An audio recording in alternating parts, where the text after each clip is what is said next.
vamos lá, pessoal, vamos dar início à nossa aula. A gente falou aqui na aula passada a respeito do método da bisseção. Então, a gente fez esse exemplo aqui, né? Achar a raiz de x ao cubo menos 10, partindo desse intervalo. E a gente viu que o método da bisseção ele é baseado no teorema de Bolzano, né?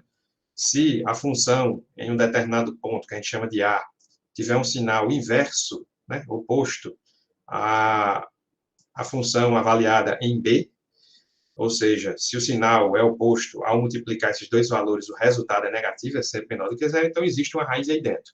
E a gente dividia esse intervalo ao meio e continuava fazendo esse procedimento até atingir o critério de parada, né? O critério de parada aqui era dois valores consecutivos serem suficientemente próximos, né? Se o erro fosse o erro absoluto, a gente testava simplesmente a diferença entre dois valores consecutivos, e se fosse o relativo, a gente dividia essa diferença pelo valor atual. Em seguida, a gente fez esse exemplo, né? Esse aqui a gente nem sequer dizia qual era o intervalo, vocês já tinham que descobrir aonde estava a raiz, né? E vamos só terminar aqui de falar do método da bisseção para a gente poder ver os métodos de hoje. A gente vai ver dois métodos, um é irmão da bisseção e outro é o método mais famoso de todos, que é o método de Newton. Então, uma observação importante. Essa equação aqui, que vocês estão vendo, né, esse gráfico, ela possui duas raízes. O que é que eu tenho que fazer para encontrar as duas raízes utilizando o método da bisseção, por exemplo?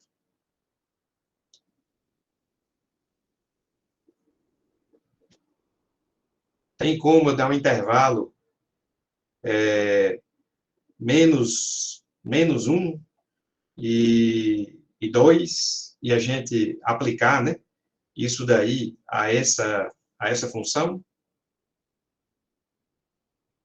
Não, né? Porque em menos 1 aqui a função é positiva. Em 2 ela também é positiva, né? Então o intervalo inicial nem sequer satisfaz Bolzano, né? A gente não ia conseguir isolar uma raiz. Então, para a gente poder achar as duas raízes que vocês querem, né, dessa função, você tem que isolar primeiro as duas raízes. Então, você teria que dar um intervalo entre 0 e 0,5, né? 0,05, por exemplo, está aqui, isolamos a primeira raiz, e o outro entre 0,1 e 0,15, vamos supor, certo? E se for uma função assim, ó, ela tem aí 3 raízes, né? Se eu der um intervalo inicial assim, o que é que vai acontecer? Dá para fazer Bolzano aí, nesse problema? Em A nossa função é negativa, em B é positiva, né? Mas ela tem 3 raízes. O que eu vou garantir para vocês, vamos simular aqui, é que ele funciona. Vai funcionar. Só que sabe Deus para qual raiz ela vai convergir. Então, se você quer obter as 3 raízes, ou você quer obter a raiz positiva mais alta, alguma coisa do estilo, você tem que isolar muito bem essa raiz. Então, vamos simular a nossa aplicação do método da bisseção aqui. Então, qual é a média entre esses dois pontos? É algo aqui assim, vou chutar a média aqui, ok? A nossa função aqui, ela é negativa. Portanto, a gente não vai casar com esse A, né? Esse A vai andar e vai vir para cá. E, a partir desse momento, a gente isolou uma única raiz, que é B, e a gente vai convergir para essa raiz aqui. E essas duas, elas se perderam, né? Digamos assim, né? Você não vai convergir utilizando esse intervalo inicial. Então, terminou, vai funcionar sempre, né? Então, o método da bisseção, se tivesse sido aqui positivo, ele ia casar com esse A negativo e achar essa outra raiz, né? Então, dependendo do seu intervalo inicial, você pode correr para uma raiz ou correr para outra, né? Veja que não tem como você não convergir, mas eu não tenho como afirmar de antemão para qual raiz vai convergir. Então, se você tem uma função com múltiplas raízes, preste atenção para esse caso aí, né? E se a minha função for assim, pessoal? Ela é tangente ao nosso eixo x. Como é que a gente faz para usar o método da bisseção aqui?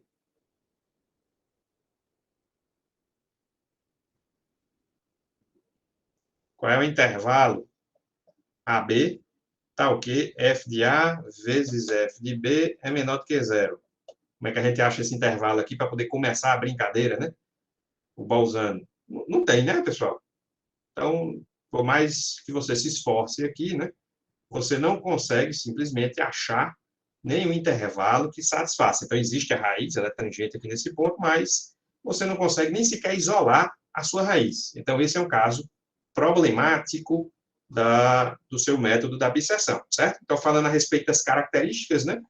O método da bisseção é um método iterativo. Por que a gente diz que ele é iterativo? Porque você vai obtendo soluções à medida que você vai fazendo as iterações, aproximações, né? X1, X2, X3. Quanto mais iterações você fizer, melhor é a qualidade da raiz que você está obtendo. Ele fornece uma resposta aproximada com a precisão que você quiser, né? Então, se você quiser ficar fazendo, né, 1 trilhão de iterações, ele dá com uma precisão bem legal, né? Ele é um método que a gente chama de intervalar. Preciso explicar por quê ou está muito claro por que a gente chama o método da bisseção de um método intervalar? Ele trabalha sempre com um intervalo, AB, que satisfaz essa condição. Então, ele sempre está no intervalo que tem uma raiz lá dentro.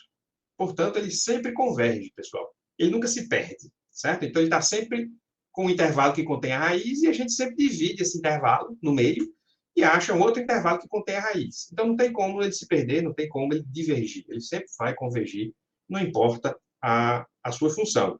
Inclusive, você não precisa nem ter maiores conhecimentos a respeito dessa sua função. Se eu disser aqui, pessoal, imaginei uma função aqui na minha cabeça. Vocês não sabem nem que função é, vocês nunca viram. E eu digo, o objetivo de vocês é achar a raiz dessa função. Vocês vão começar a jogar número para mim, professor, quanto é que vale a sua função em 0? Aí eu vou e digo, é 10. Quanto é que ela vale em 10? Aí eu digo, é 100. Quanto é que ela vale em 20? Eu digo, é 1000. Quanto é que ela vale em menos 5? Aí eu digo, menos 50. Opa. Então, entre 0, que você disse que valia 10, e menos 5, que você disse que valia menos 50, tem uma raiz. E aí é só aplicar o método da bisseção e você vai só perguntando para mim, né? A função é a caixa preta. Então, você não precisa ter mais informação sobre ela, não precisa saber como é que ela funciona matematicamente, o que você precisa é só avaliar o valor dessa função em determinados pontos, né? É o suficiente para você achar, aplicar o método da bisseção. Beleza? Aí bem, com quantos algarismos a gente deve trabalhar quando a gente estiver fazendo os nossos cálculos? Isso depende da precisão que está se exigindo, né? Então, se eu exijo que você calcule uma raiz com 3, em vez de falar de dígitos significativos, eu falar de casas decimais, que fica mais simples, ok? Mas a discussão se estende, né, a dígito significativo. Então, se eu digo para você calcular a sua solução com 3 casas decimais, não é correto, durante os cálculos, você usar só uma, né? E no final dizer, pronto, aí, achei com precisão de 3, né? Então, o recomendado é que você use 2 ou até mesmo 3 algarismos a mais do que o exigido. Então, se eu pedir com 3, você tem que manter aí durante os cálculos 5, né? Ou até mesmo 6, certo? Quando é no computador, a gente não se preocupa com isso, ele usa todos que ele tem, né? O máximo que ele conseguir. Mas a gente vai fazendo na mão, só prestar atenção para não exagerar, né? E botar algarismos de menos, né? Sempre garantir que está pelo menos esses 2 a mais do que o que foi exigido. Ok, pessoal? Então, vantagem, sempre converge e é simples. Você não precisa saber praticamente nada a respeito da função. Desvantagem, o bicho rende, certo? Ele é lento, né? Apesar de a gente fazendo aqui na mão, ele é lento, né? O computador fica até relativamente rápido, mas a gente vai ver que existem métodos bem mais rápidos. Então, normalmente, o que a gente faz é usar ele para diminuir o intervalo. Então, você aplica ele uma meia dúzia de vezes, né? Uma dezena de vezes, reduz bastante o seu intervalo, e depois disso você aplica um outro método, por exemplo, o método de Newton, que a gente vai ver já já, para poder reduzir esse seu intervalo, ok? Alguma pergunta, pessoal, em relação ao método da bisseção? Tem aqui o algoritmo, isso a gente... O senhor vai fazer algum outro exemplo sobre esse método ou não?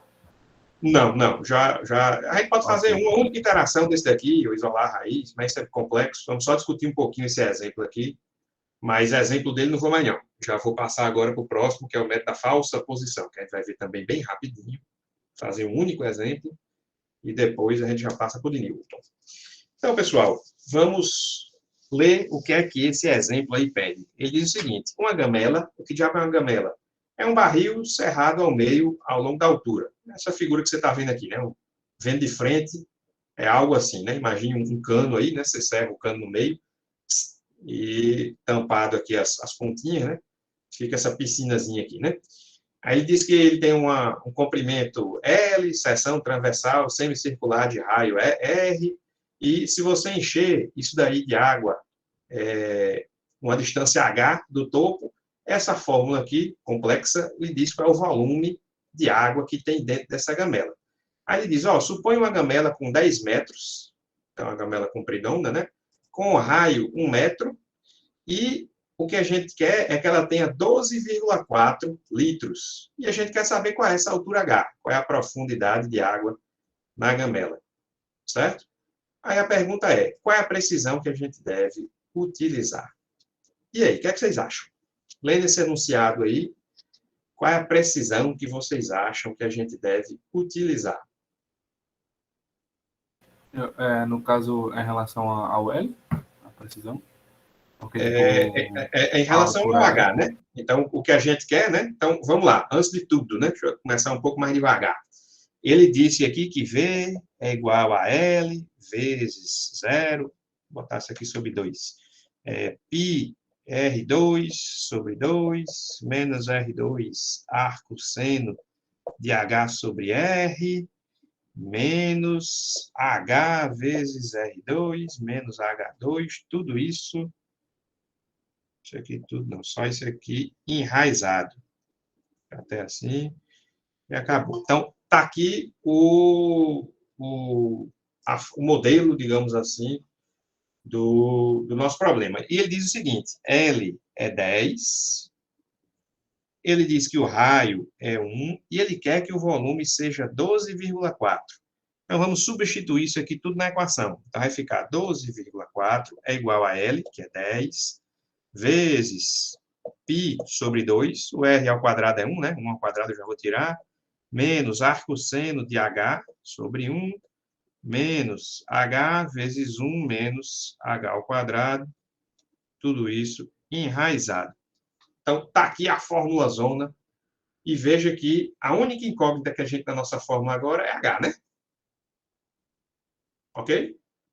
Do jeito que está escrito aqui, isso aqui é um problema de raiz, pessoal? Dá para aplicar um método da bisseção? A gente quer descobrir o valor de H que torna essa equação zero? Não, né? Do jeito que está escrito aqui, o que a gente quer é descobrir o valor de H que deixa essa equação 12,4. Os métodos que a gente vai ver aqui não funcionam, né? Não tem esse, né? Não tem esse capítulo lá, né? Quando a função vale 12,4, né?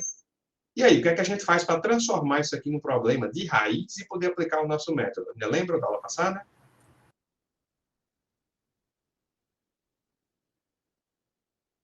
Como é que a gente deixa uma equação igual a zero aqui? É fácil, Eu pessoal. passaria o 12 para lá. Passa o 12 para lá, é isso mesmo, João. Eu ia falar com isso, mas fiquei com medo. Então, menos 12,4, mais isso aqui tudo, vou botar aqui embaixo, que não cabe mais ali, igual a zero. E agora sim, temos um problema de raiz, né? Agora dá para a gente chutar valores de H, né? E ver aonde se encontra a raiz desse problema, né? E usar o método da bisseção que a gente aprendeu. Beleza, pessoal? Vamos só isolar logo essa raiz. Vamos chutar alguns valores aqui de H, para a gente isolar essa raiz. E, em seguida, a gente discute a pergunta principal, que é quantas casas decimais a gente precisa. E agora, quais são os valores de H que a gente vai chutar aqui? Lembre-se que H é a distância da superfície da água até o topo. Qual é o H máximo que a gente pode ter, pessoal? É o raio, né? Se não tiver água nenhuma, né? Ou um pingo d'água aqui, né? Aí esse H vai ser igual ao raio, que é 1, certo? Então, o máximo, o valor maior de H é 1. Então, a gente pode começar experimentando o nosso primeiro H1 aqui, como, sei lá, 0,9. E o nosso H2, o segundo valor que a gente pode experimentar, é quando o negócio estiver quase cheio, né? Então, quando estiver pequenininho, por exemplo, 10 centímetros, 0,1, né? Será que a nossa função vezes H1, nossa função de H1 vezes a função de H2, será que isso é menor do que zero?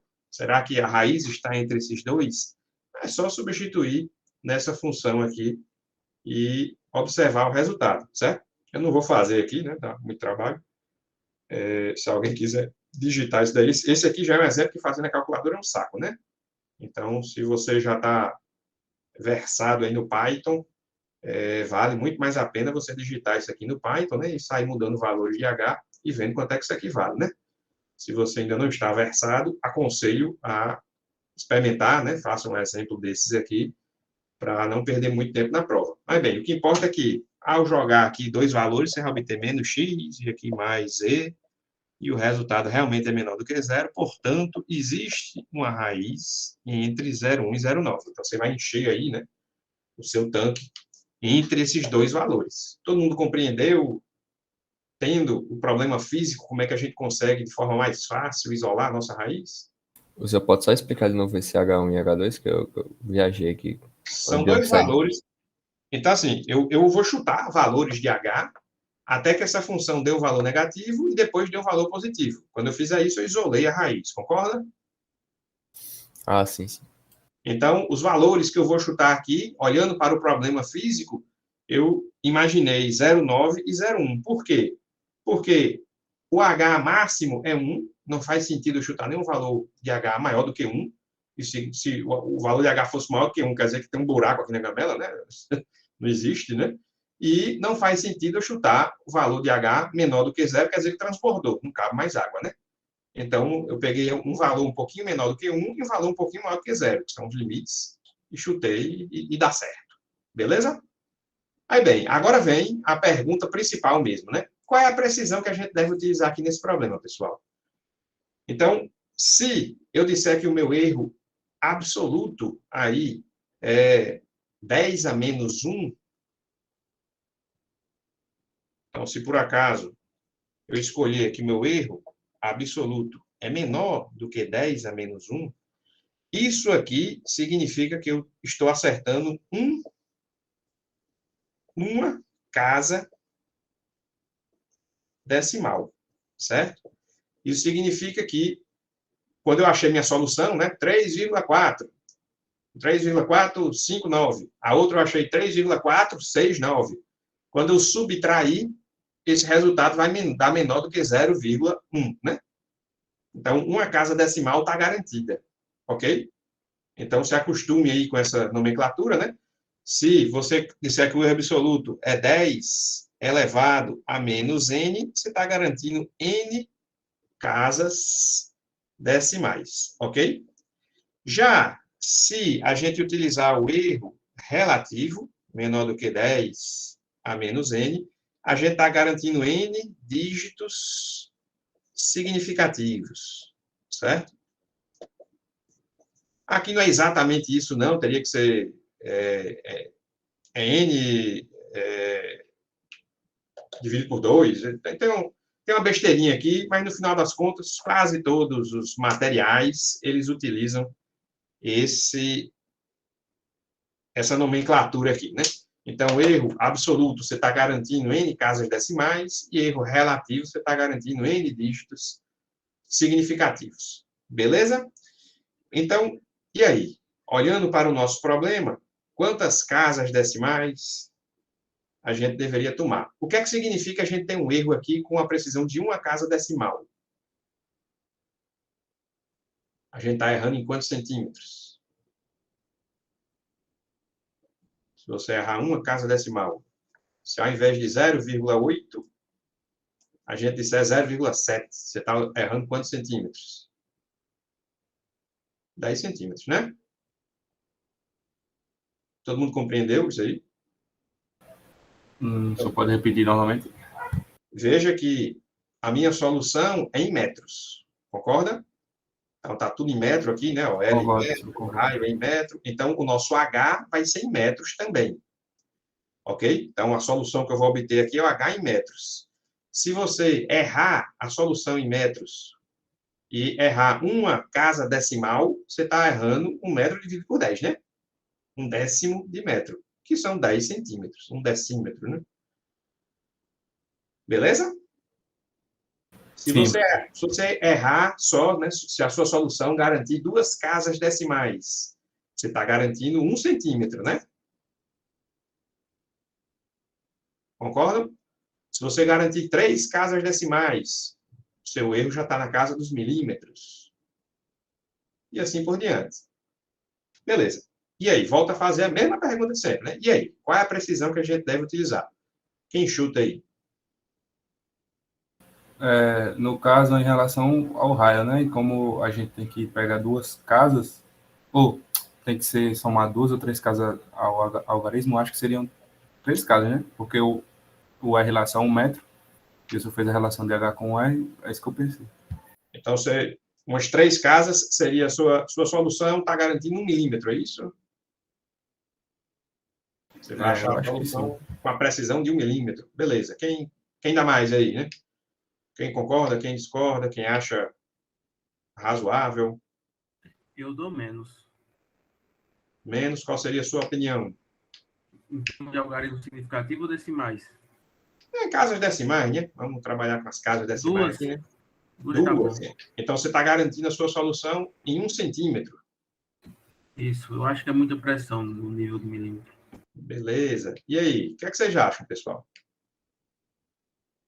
Eu acho que poderia ser a metade da altura mínima. Metade da altura mínima. Quando você diz metade da altura mínima, a altura mínima que você diz é o 0? É a altura mínima que foi colocada lá no intervalo. Dividiria ela por 2, aí pegava a quantidade de casas decimais que mostrasse. Pronto, é uma ideia. Não sei se entendi muito bem. Mas bem, veja que a gente pode ficar discutindo isso aqui, né? Mas faltou uma informação muito importante do nosso problema, né? Para que é o diabo dessa gamela? O que é que tu quer com essa gamela? A gente não falou aqui, concorda? A gente começou uma gamela, sei que lá, eu quero 24 litros. Para quê? Então, eu vou dizer aqui 2 possibilidades de uso dessa gamela. E aí acho que vai ficar mais claro aí a discussão. O primeiro é para botar lá na minha fazenda, para os cavalos beberem água. E o meu cavalo é frescurento, se botar água de menos na gamela, se a altura aí ficar muito baixa, aí a água esquenta, o sol esquenta, aí acha ruim beber água quente. E se botar água demais, quando ele vai beber, aí ele afunda demais a cabeça, aí mela o bigodinho dele, ele não gosta. E aí? O meu cavalo lá, qual é a precisão? Não, o Rafael tinha dito aí nos milímetros. E aí, Rafael, continua? Continua achando que o meu cavalo merece uma precisão na casa dos milímetros? Se não for para melar o bigode, O bigode, né? O bigodinho. Faltou dizer também um detalhe aqui. Devia perguntar assim: esse cavalo aí, aqueles cavalos que ganham não sei quantos milhões de dólares nas corridas, né? Se for, acho que vamos botar os milímetros para ele, né? Mas bem, isso aí seria uma aplicação, certo? A outra aplicação que eu posso dar para vocês é: não, isso aqui é o tanque de combustível da primeira missão tripulada que está indo visitar Marte. E cada quilozinho a mais que tem na nave custa milhões de dólares. Então, isso é o combustível que vai estar lá dentro. Então, botar combustível a mais custa milhões de dólares. E botar combustível a menos, eu não vou nem dizer o que é que vai acontecer, né? O prejuízo é enorme. E aí? Botar de menos, eles vão para lá e não volta mais. Então, Milímetros, nesse caso. E aí, Ricardo? Você vai continuar com seus 1 centímetro de erro? Não. Ou agora a resposta é depende, né? Então. A resposta depende, né? O que é que você quer, homem? Vai servir para quê isso daí, né? Onde é que a gente vai utilizar, né? Então, todas as questões que a gente vai ver aqui em sala de aula, né? A grande maioria delas, ela não tem uma historinha, né? Na prova eu até gosto de colocar umas historinhas, etc. Mas na lista de exercício é assim, está aqui uma opção, acha a raiz. Se na lista de exercício não disser qual é o erro, você está livre para achar o seu erro com 3 casas decimais, com 1 casa decimal, né? Com 3 dígitos indicativos, com 5, e qualquer coisa, qualquer valor que você botar, tá bom. Sem ter essa noção física, né? De onde é que vem o problema, a gente não consegue atacá-lo, certo? Então, não tem como a gente discutir, né, esse problema do número de casas decimais sem saber de onde é que o problema veio. Beleza? Mas, tendo essa noção, né, aqui, você consegue justificar, né, e ter uma noção bem melhor de quantas casas decimais você deseja, né? Então, digamos que isso talvez até seja assim, isso é um problema de quem está exigindo que você resolva o seu problema, né? certo? Aí, bem, uma vez que ele diga qual é a precisão que ele deseja, a gente sabe que a gente tem que usar durante os cálculos mais casas decimais, né, para poder obter a solução. Beleza, pessoal? Tranquilo? Podemos avançar? Professor, é porque no início, quando o senhor perguntou, eu achei que tinha que fazer alguma relação com raio, para saber quantas casas decimais do raio tinha, mas aí agora eu entendi o que o senhor quis falar anteriormente. Lógico que, Rafael, tem uma certa relação, né? Então, se essa gamela, ao invés de 1 metro de raio, fosse um super tanque, né? Uma cisterna zona enorme que tem um raio de 100 metros, obviamente, aqui a gente, né, a tolerância de 1 milímetro, né, já seria algo, né, um pouco mais longe, né? Então, tem um pouco a ver, né, a sua análise, mas continua sempre, né, mais importante do que isso, sempre a pergunta, né, para que isso serve, né? Então, se eu errar muito aí, né, o que é que vai acontecer, né? Beleza? É por isso que na mecânica tem aquela disciplina, né? Limites e tolerâncias. Pronto. Acho que é para esse caso. É justamente esse tipo de análise. Tem uma teoriazinha melhor, que é assim, se eu errar 1 centímetro, eu estou errando em quantos litros, né?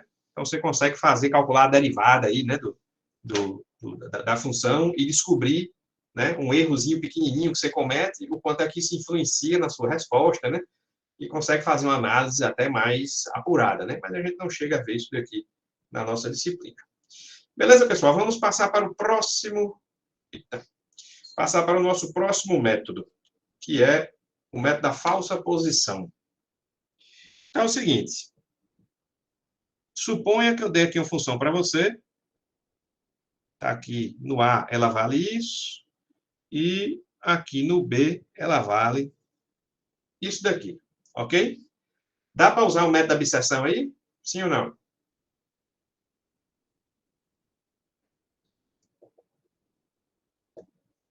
Creio que dá. Sim. Seja menos humilde. Dá, vou arriscar. Dá. Então, pronto. Dá sim, ó. F de A vezes F de B está dando menor do que zero? Sim, né? Se isso aí acontece, se Bolzano é respeitado, então dá para usar. Não tem, pode falar com encher a boca, dá sim. Pode mandar ver. Beleza. O que é que o nosso método da bisseção ia fazer? Ia atorar o negócio aqui no meio, né? Ia avaliar quanto é que ela vale aqui em X, ia procurar se a raiz estava entre A e X, entre X e B, ia começar a mandar ver. Beleza. Mas só olhando esse gráfico, vocês acham que a raiz está mais perto de A ou mais perto de B? O que é que vocês acham? Mais perto de A. Por quê? Porque A já vai ser menor que zero? Então, O ponto de A na função, no caso. e agora? O ponto de A na função continua sendo menor do que zero, mas está mais perto de A ou de B Fica agora? mais próximo do eixo X, no caso, não? Foi isso que eu Pronto. quis dizer, não? Acho que foi isso que o Luiz quis dizer também. Pronto. Então, se a ideia foi essa, né? Então, veja que eu mudei aqui, né? Aqui a gente está lonjão do eixo X e aqui a gente está bem pertinho, né? Eita, é ali em cima. E aqui a gente está bem pertinho, aqui é meu B. Então, veja que esse valor aqui, que vale exatamente F de B, ele é bem menor do que esse valor aqui que vale F de A, né? Então, isso nos dá um indicativo de que a raiz está mais próxima, nesse exemplo aqui, do B, do que do A, ok? Então, quanto mais próxima a sua função for de uma reta, mais a gente vai ter essa certeza. E a gente, inclusive, vai conseguir estimar o valor da sua raiz como sendo exatamente aqui, ó. Você pode dizer, homem, se fosse uma reta, a raiz estava ali. Então, vamos torar ali para ver? Ok? Então, ao invés de torar aqui no meio, aqui seria bisseção, a gente vai torar aqui, ó. Isso aqui é o método da falsa posição, certo? Então, ele tenta acelerar a nossa convergência, torando a nossa função mais perto de onde ele acha que está a raiz. Vai funcionar sempre? Vai não, né? Nesse exemplo aqui, se a minha função fosse assim, ó, tem nada a ver com a reta, né? Eita, cortou, foi aqui, ó. A bisseção vai se lascar. Desculpe, a falsa posição, né? Ela vai ficar procurando a raiz por aqui, torando por aqui sempre, né? Enquanto a raiz está aqui no cantinho. Mas, em geral, né? Quanto mais um você der na sua função, mais ela parece com a reta. e melhor o negócio vai funcionar. Ok, pessoal? Então, se você fizer esse tipo de construção e usando semelhança de triângulo ou qualquer outra geometria, ou usando cálculo mesmo aqui, você consegue deduzir a fórmula do x. Veja que o x não é mais a mais b sobre 2. Essa papagaiada toda aqui, ó. X é igual a A menos B menos A vezes f de A dividido por f de B menos f de A. Isso aqui vai cortar essa sua função nesse x, que está muito mais próximo do A do que do B. Por quê? Porque o f de A é muito menor do que o f de B. E ele faz isso de forma proporcional. Beleza? Entenderam a lógica aí? O resto é tudo igual ao método da bisseção. Então, se o método da bisseção consistia em torar um intervalo no meio e depois testar pausando, o método da falsa posição só não vai torar no meio. Tora no canto qualquer lá, mais próximo, e depois faz o pausando do mesmo jeito. Vamos experimentar? Professor, Diga lá. e se caso ela tiver mais próximo de B, aí vai ser B menos isso tudo aqui? Ou Não. Se você usar essa fórmula já é supondo quaisquer valores de A e B, né? Não é supondo que está mais perto do A do que do B, não, né? Então, se tiver mais perto do B... triângulo, na verdade, né, professor? É semelhança de triângulo aqui. Se você quiser, você consegue, né? Então, ó, B menos A, né? Que é essa distância que está para essa subtração dessas duas alturas, assim como esse outro triângulozinho pequenininho aqui está para o grandão, a base do grandão. Então, aqui é supondo que ela está mais próximo ou de um ou do outro. Então, essa fórmula funciona para os dois casos, né? Ela que vai lhe dizer, né? Resumindo, né? Se o f de A estiver mais perto, o x chega mais perto de A. Se o f de B estiver mais perto, o x chega mais perto do B. Beleza? Beleza. Então, vamos lá. Vamos fazer o mesmo exemplo que a gente fez na bisseção, mas agora usando essa fórmula da falsa posição. Vamos achar a raiz dessa função aí. X ao cubo menos 10. E também nesse intervalo. X ao cubo menos 10. Então, vamos lá. Então, ele já disse aí que o intervalo é 2 e 3. E, bem, vamos para a nossa primeira iteração. Se fosse bisseção, x ia ser A mais B por 2, né? Às vezes, não, da bisseção não, meu colega. Agora é uma fuleiragem nova aí, tal de falsa posição, né? Aqui, a nossa fórmula é o nosso x vai ser igual a A menos B menos A vezes f de A, tudo isso dividido por f de B menos f de A. Aqui só um macete, pessoal. Dependendo do material que você pegue, às vezes aqui em cima aparece B menos A e às vezes aparece A menos B, certo? Tanto faz, contanto que aqui embaixo o negócio acompanhe. Então, se é B menos A, é f de B menos f de A. Se é A menos B, vai ser f de A menos f de B. Todo mundo entendeu isso daí? Então, se você vir invertido no material, veja que aqui embaixo vai estar invertido também. E aí, tanto faz, né? Quem é A, quem é B. Beleza? Então, vamos lá. Vamos substituir aqui os valores e ver quanto é que dá, né? Então, o nosso x vai ser igual a o nosso A, que é 2, menos 3 menos 2, vezes f de 2, dividido por f de 3, menos f de 2. Ok? Portanto, o nosso x vai ser igual... Bem, o f de 2 é menos 2, né? Deixa eu ver quanto é que dá isso aqui varrendo as contas aqui. 2 menos 2. Professor, f de 2 dá menos 2 e f de 3 dá 17. 17, né? Pronto, então fazendo as contas aqui, eu achei 1,89. 895. Então, substituindo aqui, né? Esse f de 2 por menos 2, né? Aqui também menos 2 e aqui 17. Se a gente tiver feito isso tudo de forma correta, o resultado final deu isso daí. E agora? A nossa raiz está entre... Eita, peraí, fiz algo errado aí, né? Eu saí foi de intervalo, né?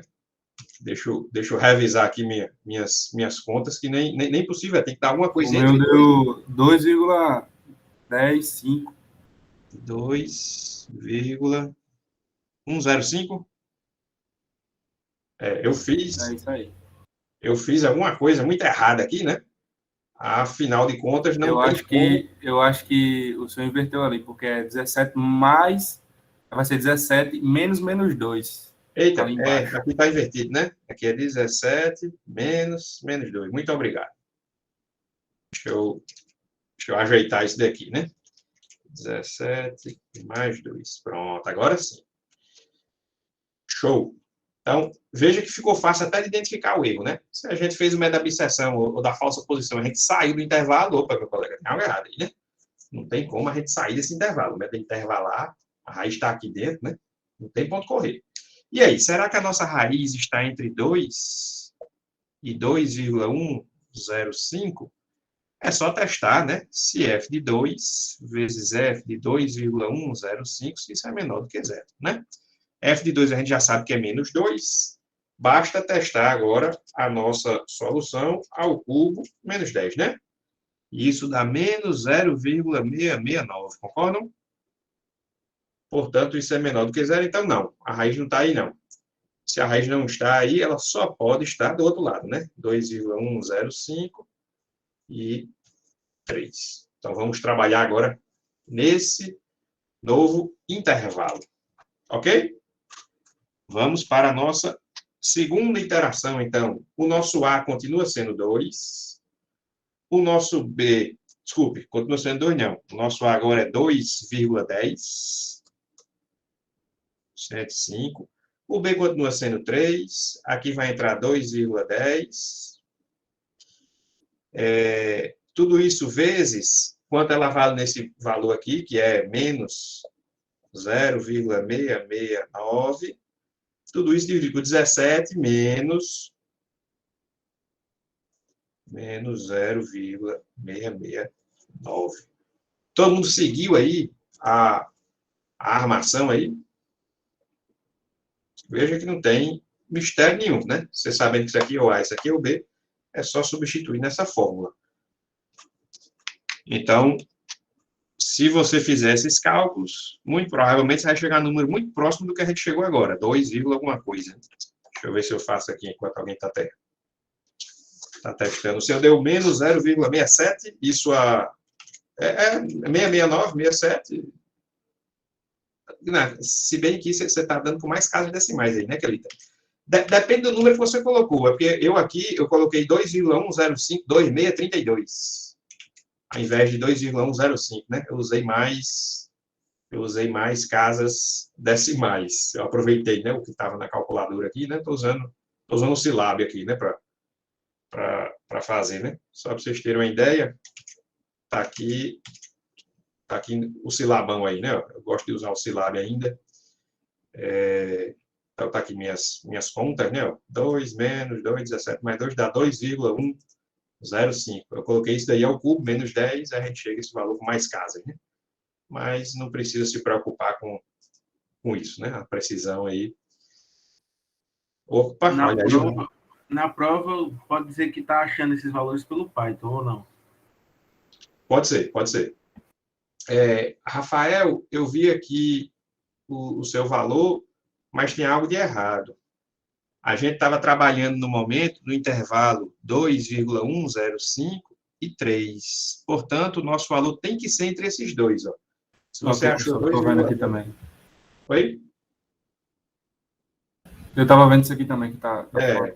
Então, lembre-se, né, isso é um bom indicativo de que algo não bateu muito bem, né?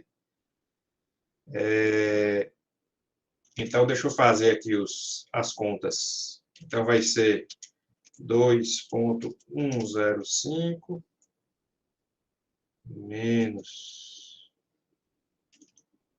3 menos 2,105, tudo isso vezes menos 0,669, dividido por 17, mais 0,669.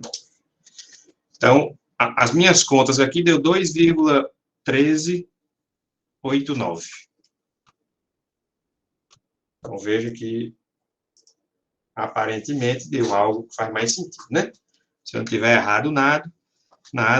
Então, agora está na hora de testar, né? Será que a nossa raiz está entre 2,105 e 2,1389? Né? Ou seja, será que f, a interrogação, né? Será que f de 2,105 vezes f de 2,1389, tá só 13, será que isso é menor do que zero? Beleza, deu a mesma coisa aí, né, Rafael? 2,14, né? Show de bola. Então, o que a gente precisa fazer agora é achar o valor da função aqui. Isso aqui deu menos 0,214. Então, negativo ainda, né? Aqui tinha dado menos 0. Portanto, não está aí. A nossa raiz está entre 2,1389 e 3. Mas veja aí, pessoal, que a gente está convergindo muito rápido, né? O nosso segundo x aqui, o x2, né? Ele convergiu muito rápido, está convergindo para o valor real, que é muito próximo de 2,13, né? Então, se você tirar a raiz cúbica de 10, você vai ver que ela está realmente bem pertinho, é 2,15, né? A resposta correta. Veja que na segunda iteração a gente já está em 2,13, né? Lá no método da abstração a gente demorou bem mais, né? Só para a gente encerrar, vamos calcular aqui o nosso erro relativo nessa iteração. Então, como é que a gente calcula? Vamos calcular os dois, o erro absoluto e o erro relativo, né? Para praticar. Então, o erro absoluto seria o x2 menos o x1 em módulo. Então, isso é igual ao 2,1, 2,1389 menos 2,105. Quanto é que dá isso aí?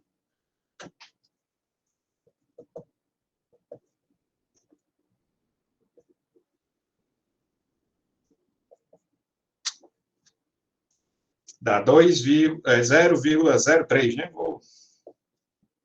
Vou aproximar bastante aqui, né? Enquanto o erro relativo é simplesmente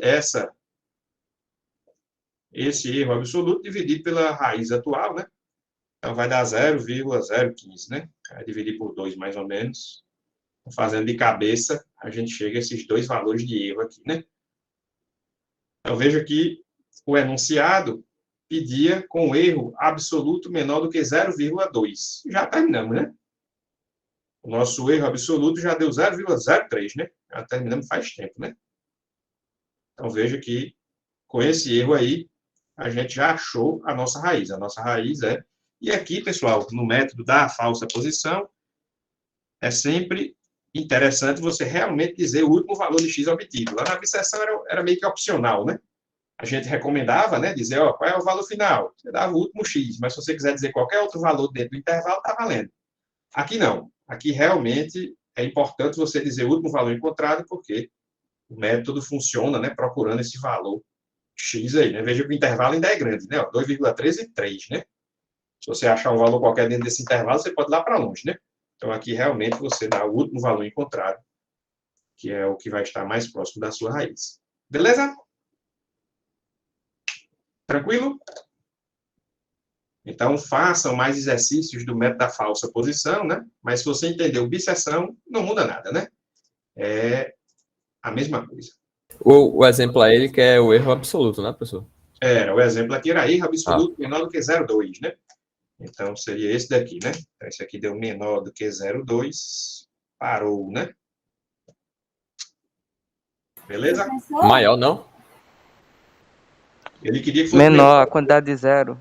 Sim, 0,03. Não é 0,02 não, só 0,2 mesmo, né? Foi um erro bem grosseiro. Então foi o que anotei errado, então. Ele pediu um erro bem grosseiro, né? Quem é que ia perguntar? Professor, se eu não me engano, na primeira interação, o erro absoluto também dava menor do que 0,2. Aí eu poderia parar ali? Esse é um pouco mais complicado, Mariana, por causa daquela história da escolha do x0, né? Então, lembra que na primeira iteração você acha o x1. Aí quem é x0? Você tem que chutar um dos dois, né? Isso. Se a gente tivesse chutado 2, que é o primeiro valor, né, o A, aí você já acha o erro absoluto menor. Mas se você tivesse chutado 3, não achava, né? Uhum. Aí depende dessa escolha. Nessa segunda iteração, aí é certeza, né? Não tem erro. Então é melhor ir para a segunda interação sempre. O recomendado, no método da absceção, a gente viu que tanto fazia, literalmente, né? Nesse método da falsa posição, lá no software, o que a gente faz tem duas opções. A mais simples é você chutar o x0 como sendo sempre o A, e pronto, se disser que convergiu, e separa. Se você der azar e o seu A estiver longe, você faz uma interação a mais, né? Essa é a primeira. E a segunda é você faz a primeira interação por fora, digamos, né? Depois que entra no loop, já sabendo quem é o x1, né? E a partir daí é que você vai ficar testando o seu erro absoluto. Sempre faz a segunda iteração, né? Tanto faz. Nesse exemplo aqui, se você deu sorte e escolheu o seu x0 como sendo 2, já ia parar também. Beleza? Beleza, obrigada. Diga lá. No caso se fosse no método da bissecção, quando chegasse nesse último intervalo, a gente teria que pegar o valor do meio para dar a resposta final? O recomendado é sempre dar esse aqui também. Mas, no método da bissecção, tanto faz. Você pode pegar o valor intermediário, pode pegar um dos dois extremos, né? No método da bissecção, se você atingiu já a sua precisão, você pode dar qualquer valor dentro do intervalo que você obteve. Normalmente, a gente dá o último x. Mas, veja que no método da bissecção, você atingir a precisão significa que esses dois números estão muito próximos, né? Diferente aqui da falsa posição, né? Ok? Professor, uma dúvida aqui que surgiu aqui, eu pensando. Por exemplo, o erro absoluto desse intervalo, que deu mesmo botando as funções, ele não deu menor que zero, né? De 2,01 e 2,389, né? Ele deu maior que zero, né? Isso aqui não respeita Bolzano, é isso? Isso, porque não deu maior que zero. Exatamente. Aí, Tá aqui, por né? exemplo, mesmo o erro absoluto ter dado menor do que o erro do problema que ele pediu, então, mesmo assim eu paro ou tem que fazer o outro? Não, mesmo assim você para. Se você tivesse que continuar, você ia continuar com esse intervalo aqui, que é o que satisfez Bolzano. Certo? Mas, se isso aqui... caso o erro não satisfazesse, né? Isso. Então, se o erro fosse 0,01, aí a gente teria que continuar, fazer mais uma iteração aqui. Aí você ia fazer a próxima iteração partindo desse intervalo, né? Então, veja que uma coisa é o intervalo que você está trabalhando, e outra diferente é o cálculo do erro, que usa x's consecutivos, né? Então, como você disse, esses dois x aqui não formam um intervalo, mas são 2x consecutivos que você achou. Deu menor do que o erro? Parou. Deu maior, você continua. Ok? Certo. Beleza. Obrigado. Então, vamos lá. Então, ao final da nossa aula de hoje, a gente vai fazer esse mini-teste aí do método da bisseção, ok? É a bisseção ainda, né? Então, vocês até praticaram um pouquinho hoje aí com a falsa posição, da bisseção ainda é mais fácil, né? Só dividir por 2. Vamos ver agora o método mais famoso de todos, que é o método de Newton. Ok? Diga lá, Melvin. Hoje não vai ter mini-teste não, né? De fazer um método de Newton? De Newton, não. Vai ter esse da bisseção. Ok. O de Newton, a gente deixa empurra de novo para a aula que vem, né? A gente está ficando um pouco defasado. Né? Professor? Diga lá, Rafael. O senhor pode explicar de novo qual é o X que a gente vai usar, considerado lá no intervalo? Explique melhor a sua dúvida. Qual é o X que você vai usar para continuar as interações, é isso? Não, qual é o X que a gente vai representar a raiz, no caso, né? É esse daqui, é a última interação que a gente fez, né? Tá, porque o senhor falou que era diferente da absceção, né? Assim, o da bisseção você também pode fazer isso. Só que a gente discutiu que qualquer valor dentro desse intervalo, né? O último intervalo que a gente obteve não foi esse?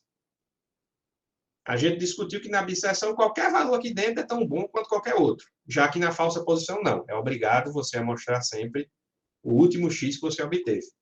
Veja que se você dissesse que é 3, está errado, né? Afinal de contas, a gente calculou o erro absoluto baseado nesses 2x. Então, você tem que usar o x2 aqui como sendo o seu valor, né? Você não pode dizer que é 3 a sua raiz agora, né? Já lá na bisseção, tanto fazia. Ok? Obrigado. Então, lá, pessoal, vamos ver agora o nosso método de Newton. Quem inventou foi esse rapaz aí, né? Relativamente famoso. Algumas pessoas já ouviram falar, né? Ele nasceu aí em 1642 e na época que ele nasceu não existia essa história de física e matemática, né? A pessoa era pesquisadora, né? Ela pesquisava, era cientista, né? E pesquisava o mundo natural, a matemática, era tudo uma coisa só, ciência, né? E ele basicamente foi ele que inventou, digamos assim, a física, né? Foi ele que criou, digamos assim, esse ramo, né?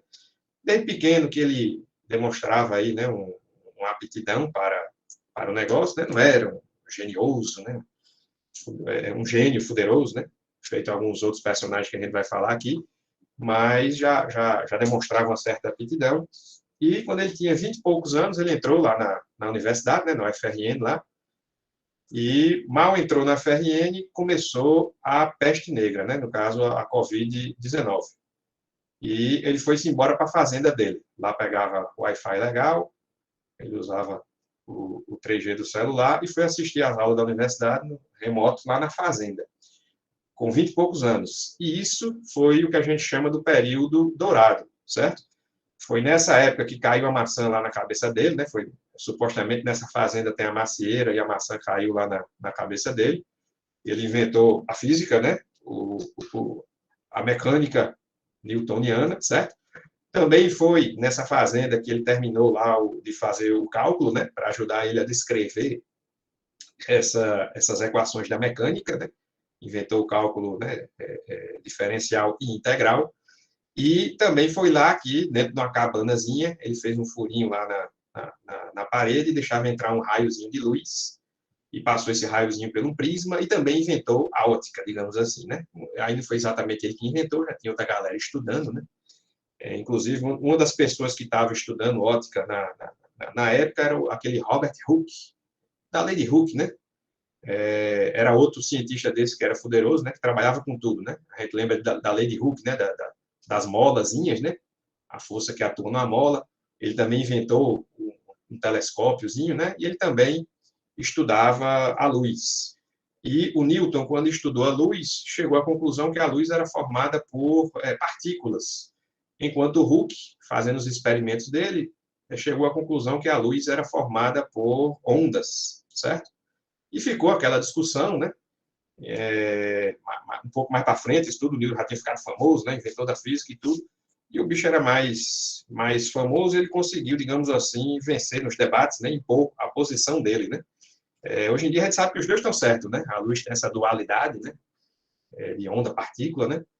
E na época o Newton falou uma frase que é muito famosa na ciência, né? Ele, quando concluiu essa confusão toda, ele disse assim: se eu enxerguei mais à frente, foi porque eu me ergui sobre ombros de gigantes.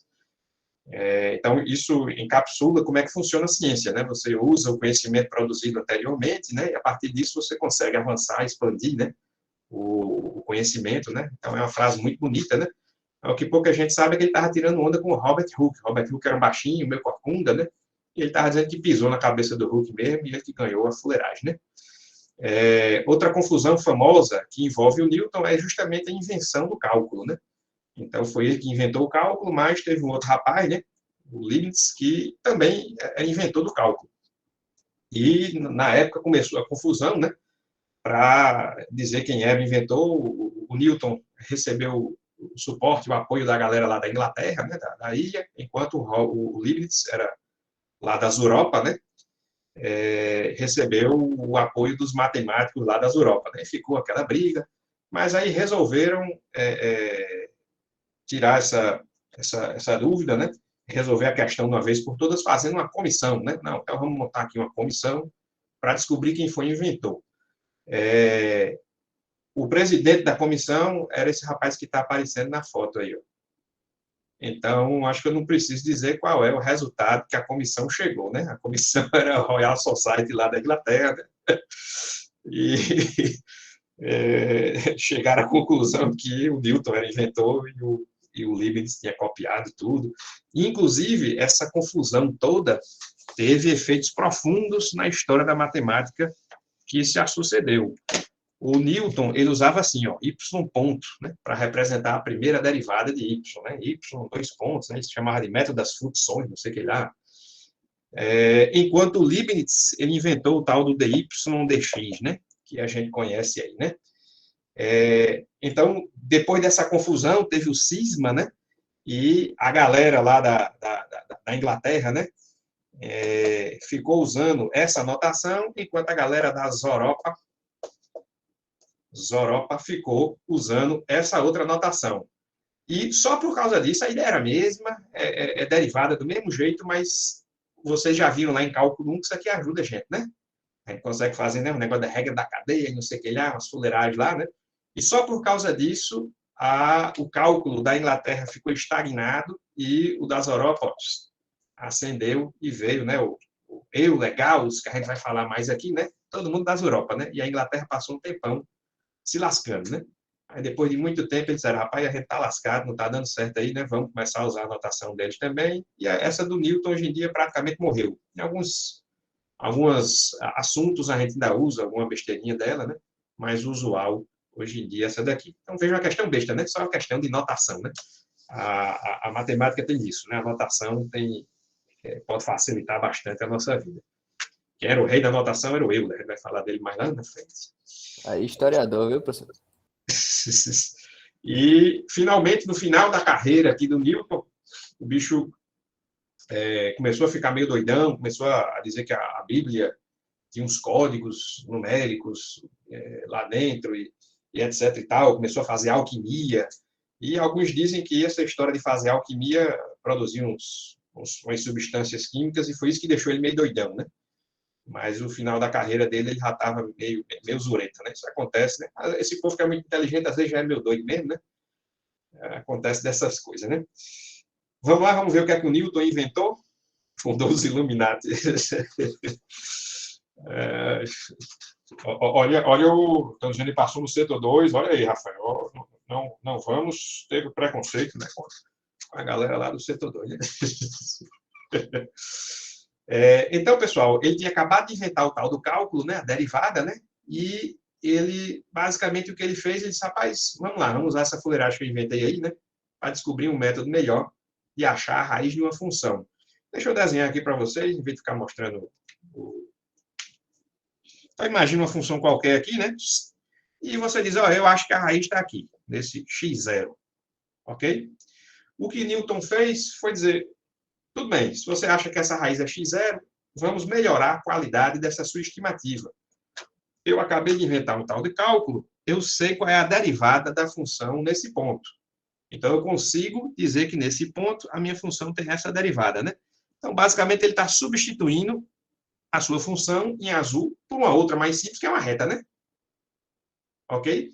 E ele diz, essa reta ela vai encontrar o eixo x, supostamente, num ponto melhor.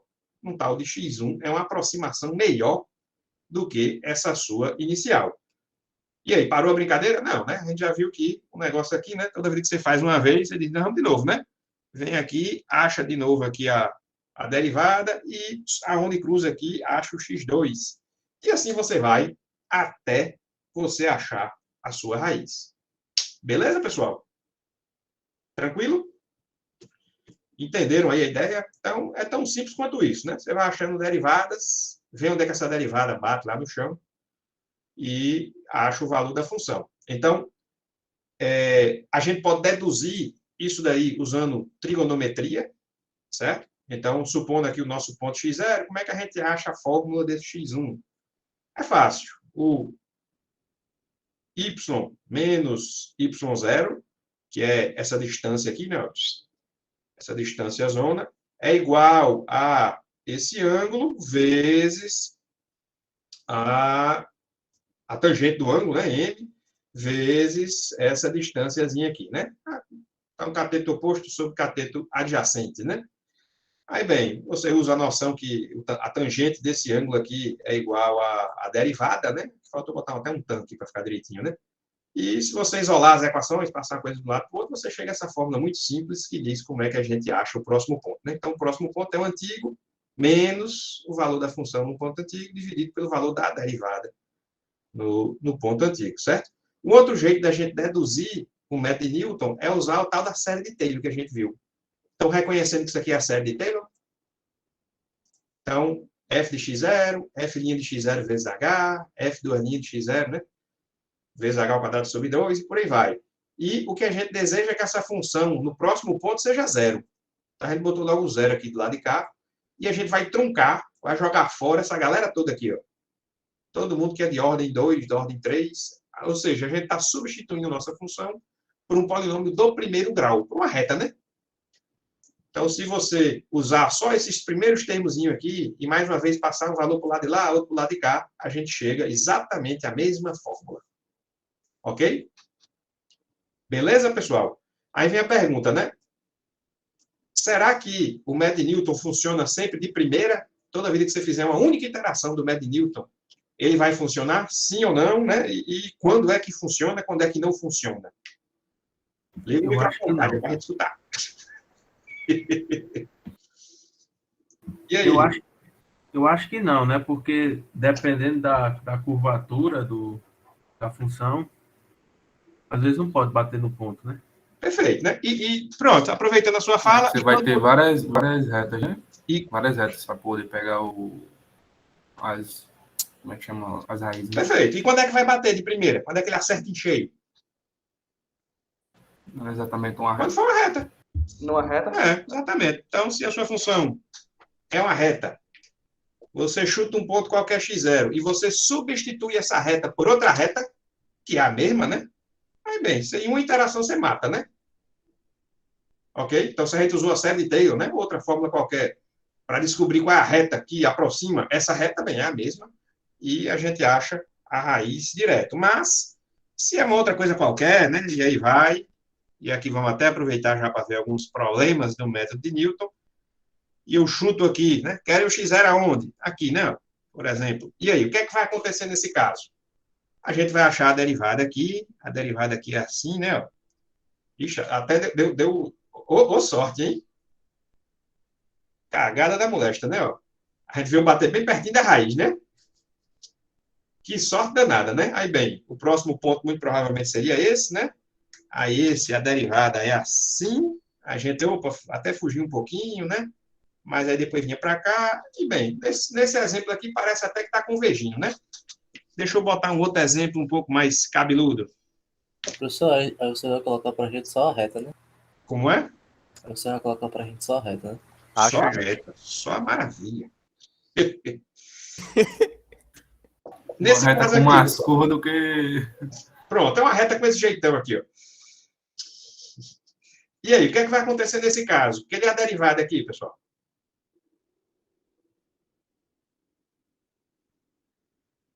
Assim, né?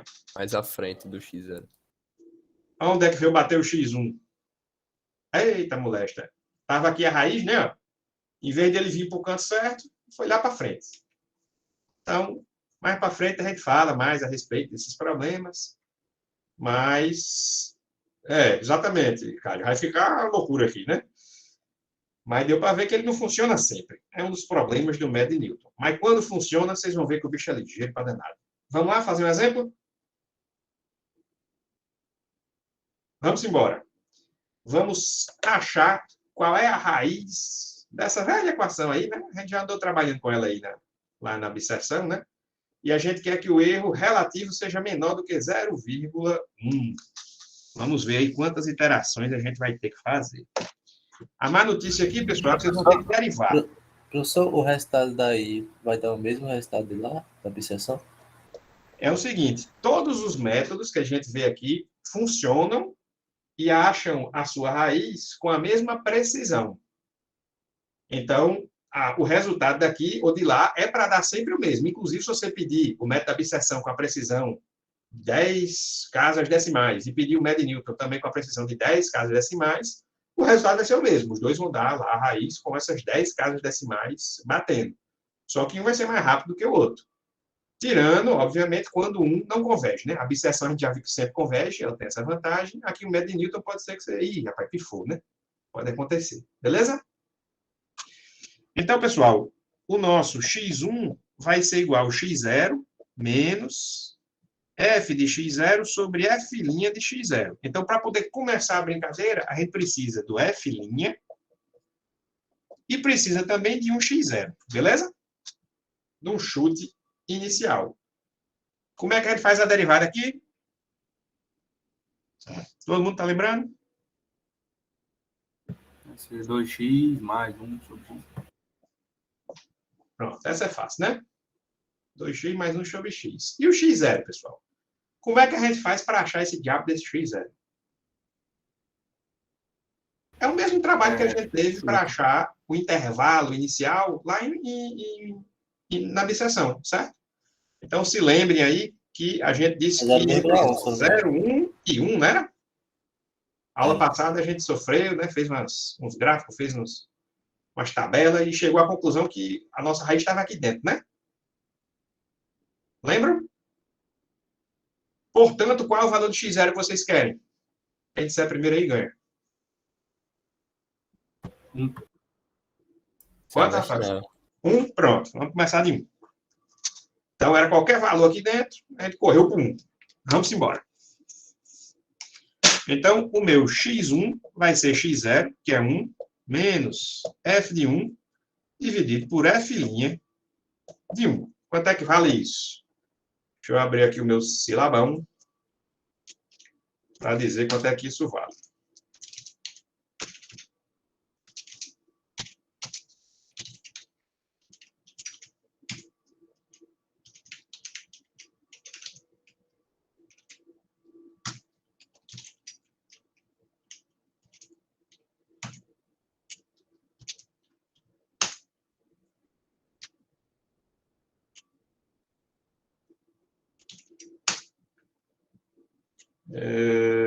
Vamos lá, deixa eu ver aqui.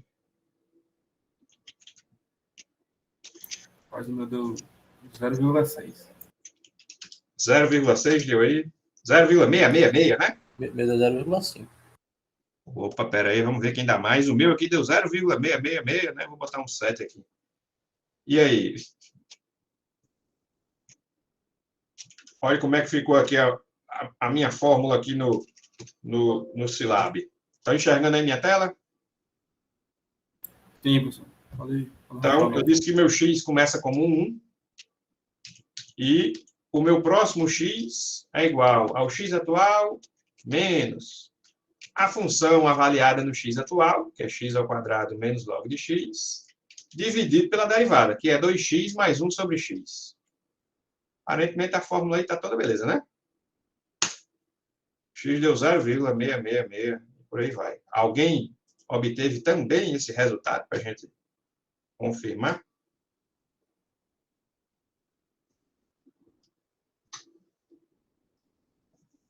Professor, o log está no módulo MAF, né? Ou no NUMP?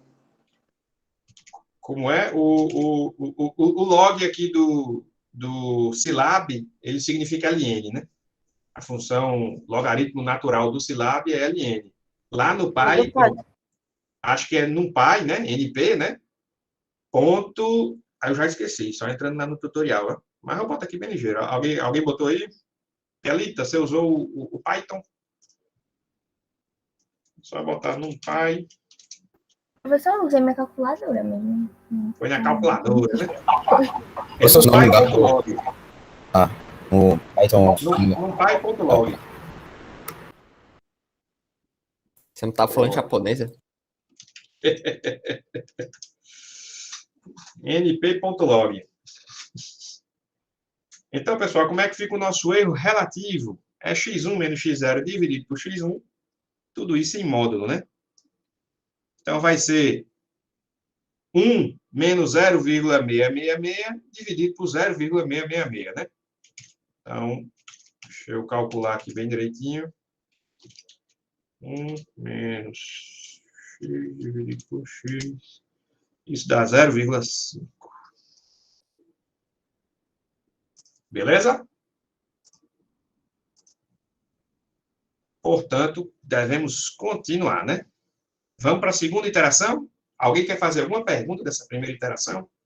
Ou está tudo dominado? Vamos para a nossa segunda iteração. Eu vou calcular o meu x2, isso vai ser o x1 menos f de x1 sobre f' de x1, né?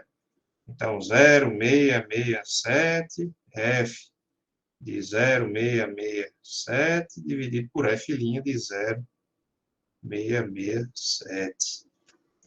Então, se você fizer essas continhas, e aqui vem a maravilha de você usar uma linguagem de programação. Estão vendo aí, né, o Scilab? Me Se manda eu já esse código aí, digitei... professor. Oi? Me manda esse código aí. Desculpe, não entendi. Me manda esse código aí. Isso aqui se você digitar isso aqui no Python, do jeito que está aqui, não funciona, porque está faltando um NumPy aqui do log, né? Mas aqui é digitando o código na mão, É né? só criar a fórmula lá, pronto. O x atual é igual ao anterior, menos a função, né? Que não tem nem programação, não tem nada de chique. É o que você digitaria na sua calculadora, né? Só que eu já digitei, dentro do meu x, se eu imprimir a variável x, já tem o 0,66, e é só eu executar esse comando e ele produz o próximo.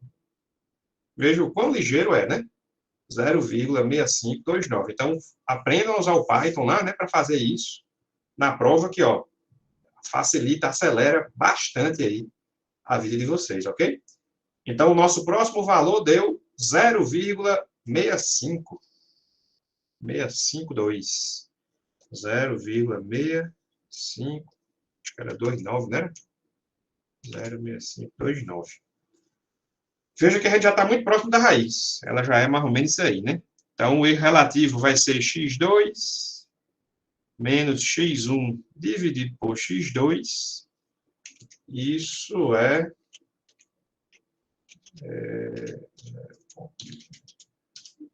isso dá 0,021.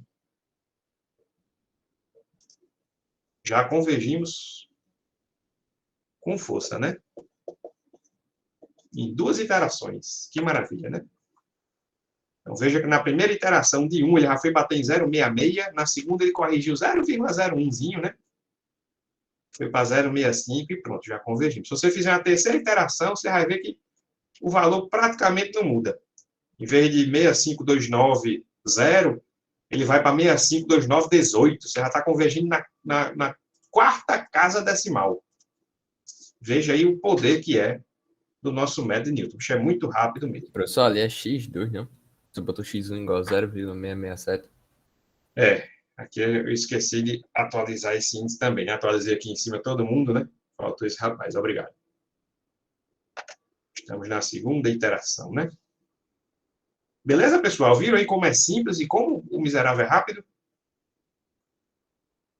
Então, na maioria das funções, quando ele converge, o negócio é ligeiro, certo? Vocês querem fazer um exemplo antes da gente ir para o mini-teste? Ou será que se fizer o exemplo e for para o mini-teste vai confundir a cabeça de vocês? Mas o exemplo é sobre... Seria sobre Newton mesmo, né? Eu acho melhor ir pro mini-teste. Faz Não uma sei, né? A galera que dissertação, volta a gente é aí. pro teste. O Thales voltou e nem fazer o mini-teste. E aí? A gente vai ficar só adiando o inevitável, professor. Só adiando, né? Então, pronto. Pois então, vamos embora para o mini-teste. Aula que vem, a gente exercita mais um pouquinho, né? O nosso método de Newton. Vamos fazer o seguinte, eu vou me arrepender disso, mas eu vou me iludir aqui, né? Eu queria que vocês fizessem em casa esse exercício, um desses dois aí, ok?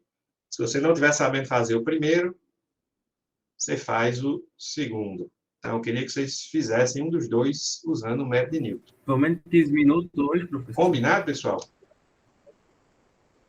Hoje o mini-teste vai ter muito tempo, né? São 10h10. É isso. 15 minutos no primeiro, tá bom.